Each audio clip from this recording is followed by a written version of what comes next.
Hello, friends. A very good day to all of you. So, today, this is a very important video for the doctors, especially for the doctors who are planning to work in Saudi Arabia. Now, as we all know, as expats, the job situation in the kingdom is getting worse as the day passes. As the fresh graduates from the local universities and also the postgraduates are injected each year into the economy, making the things for the deteriorating the things more for the expat doctors. To control the imbalance, between the excess supply and falling demands of the doctors, the Saudi Council is making the law stricter and harsher for the doctors to practice. So that's like one thing. But another thing is, apart from the already existing issues, our fellow doctors also make these mistakes, making them further ineligible to practice in the kingdom. So today we are going to focus on these mistakes. We are going to discuss these mistakes and the possible solutions so that we can help in whatever way to our fellow doctors, thus helping them to achieve their dreams of working successfully in the kingdom, getting a job in the kingdom and working and settling here. So let's start with the issues first of all. Okay, so the number one issue is coming to this kingdom straight after the internship. This is one of the most common mistakes, especially on the part of married females and students who have studied abroad or their home country. So what they do is, as soon as the internship finishes, they come directly to the Kingdom of Saudi Arabia. Okay, so friends, you should never do that. Okay, never make this mistake, because Saudi Council is very particular about certain things. It has a requirement list on the it's posted on the Saudi Medical Council. You can go check it. Mumaris Plus, Mumaris is the account, or Saudi Council. If you look for Saudi Medical Council, the site will show up. And you can also Google the requirements of licensing licensing requirements after your MBBS in this Kingdom Saudi Arabia. So they ask for a 1-year experience after the internship before they can register you in the register, the doctor's register in the Saudi Arabia. So number one mistake is that the doctors come straight after the internship. Maybe the husband is here, maybe the parents are here. So after coming here, again they're left frustrated and disappointed, because the Saudi Council, they will not register them unless they meet the requirements. They can't meet the requirements because they haven't. Maybe they don't know, they didn't study, but they don't have the 1-year experience. So this is one mistake. Now the second mistake is, okay, even after you have 1 year of experience, to be able to register in the country of Saudi Arabia, you need to give the assembly exam, which is like a fair point. Okay, every foreign country or every country, it has a license exam. It needs to assess your knowledge and to readiness to practice to as a doctor in the Kingdom of Saudi Arabia, because we are dealing with lives here. We are doctors. So the second mistake is not preparing well for the assembly exam, thus they failing and ending the career even before it started. Okay, so Saudi Medical Council gives you 3 attempts to pass this exam, and you have to get at least 70%.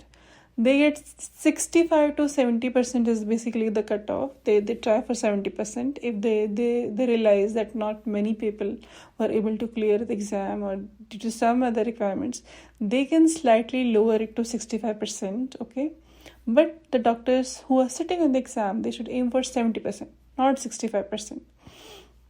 And scoring 70% in an exam, and which is not easy, by the way, is a tough job. Okay, so you really need to study for this exam properly.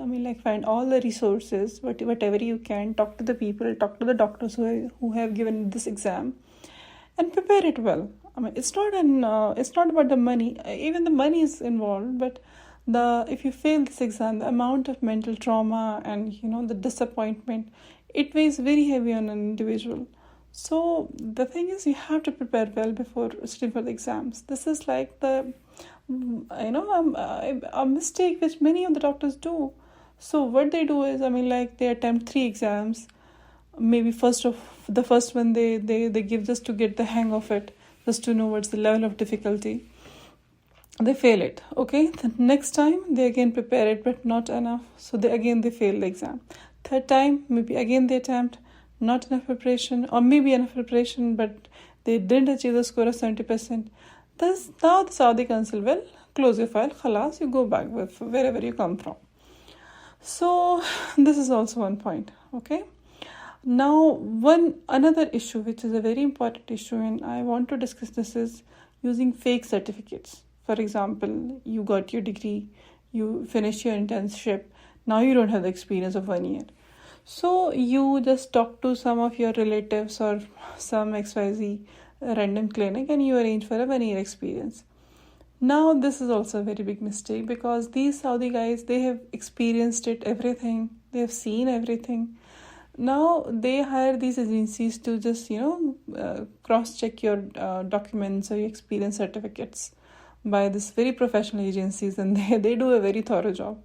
So please don't use fake certificates. Go on the right way. We are doctors. We set standards to many people in the society. So just be on the right path and take your experience. Even getting experience is also very important. There must be a good reason they're asking for 1 year experience after your internship. So because we are dealing with lives, okay? So we have to have this experience. So these are few of the mistakes. Now in the next part, what I want to do is I want to focus on the solutions for these above mentioned problems. Now, okay, the solutions is, first of all, we have to read the licensing requirements very carefully, which are given on the Saudi Medical Council site. Okay, they have this whole table. If you'll go there, you can easily find it. They need 1 year experience after internship, and given the scenario, which is given the current scenario, it can change to 2 years anytime, such as in Dubai. In Dubai, they ask for 2 year experience after your MBBS degree. So in Saudi, it's still 1 year, but I think very soon it can turn to 2 years as well. So stay back another year in your country. No problem. You have studied so hard already 4 or 5 years. So getting another year, getting experience for another is not a big deal. Okay, so just stay back in your country, gain the experience of 1 year. So all the requirements are ticked. You have to just tick the box. Okay. So you have your degree, you have your 1 year experience, you have not used any fake certificate. Okay.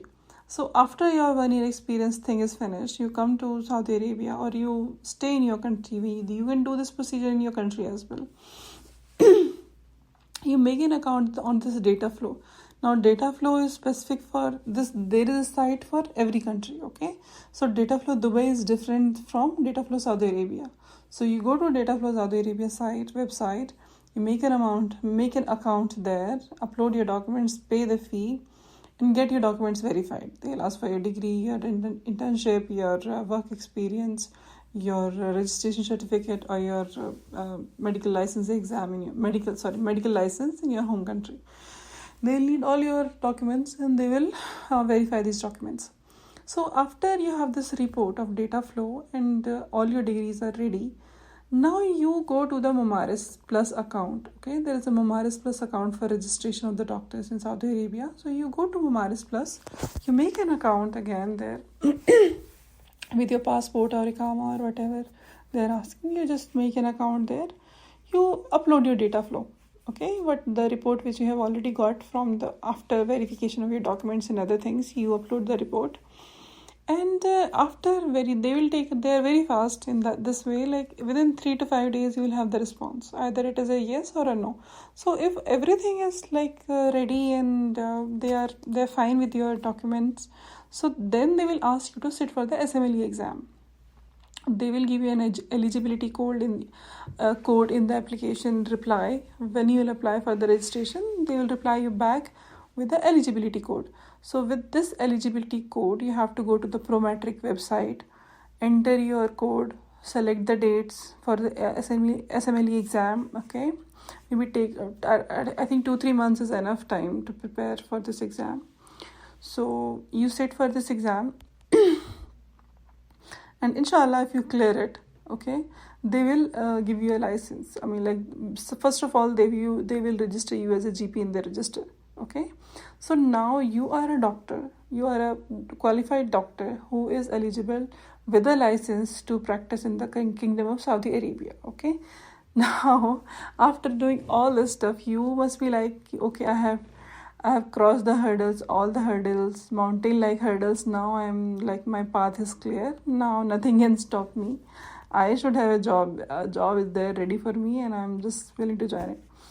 No, my dear, that is not the end of your problem. That is just the beginning of your problems, because as at an MBBS level, I mean, like, there is a job saturation in Saudi Arabia currently. Okay, because they have their own doctors. Saudi doctors are there.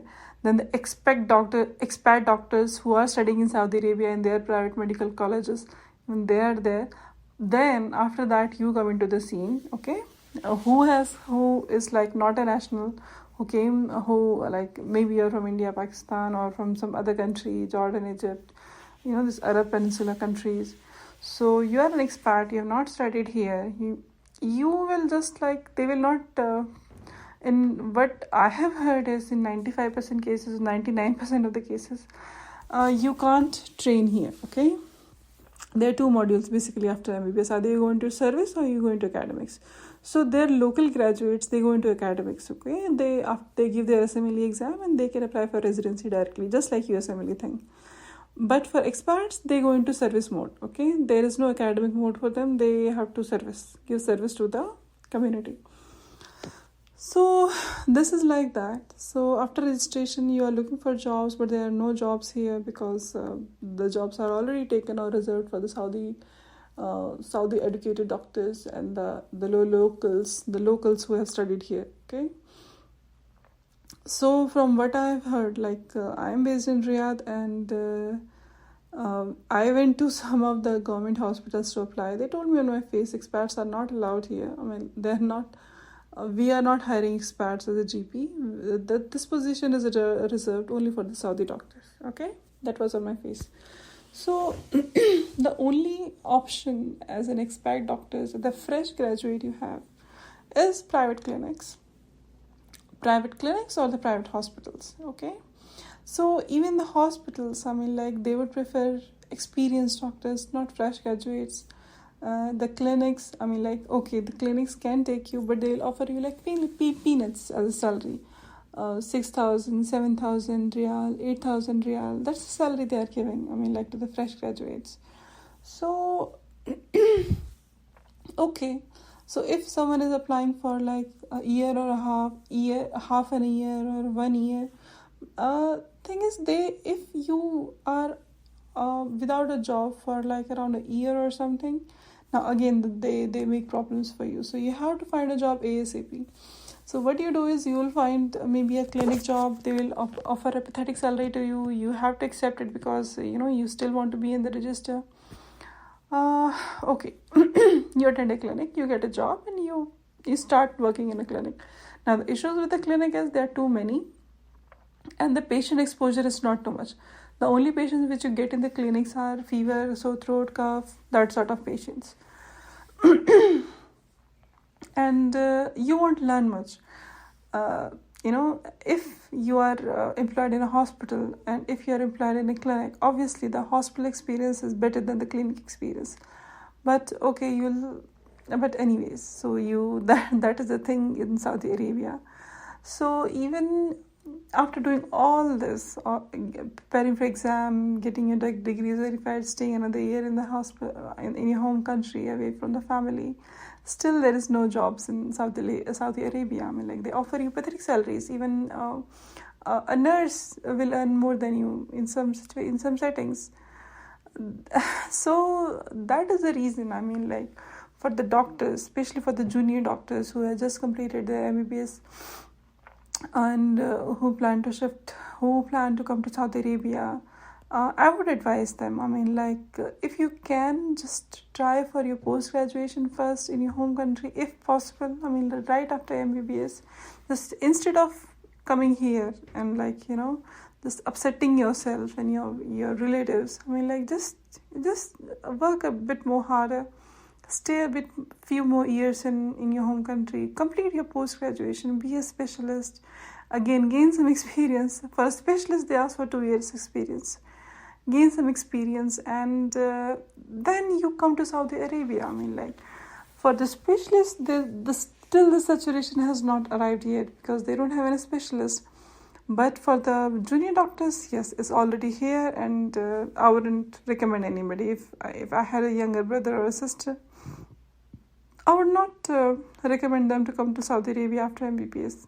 I'll ask them to just finish your post-graduation, gain some experience, and then if you have to come to Saudi Arabia, then you come as a specialist, but certainly not as an MBBS doctor. There's no value left in it anymore.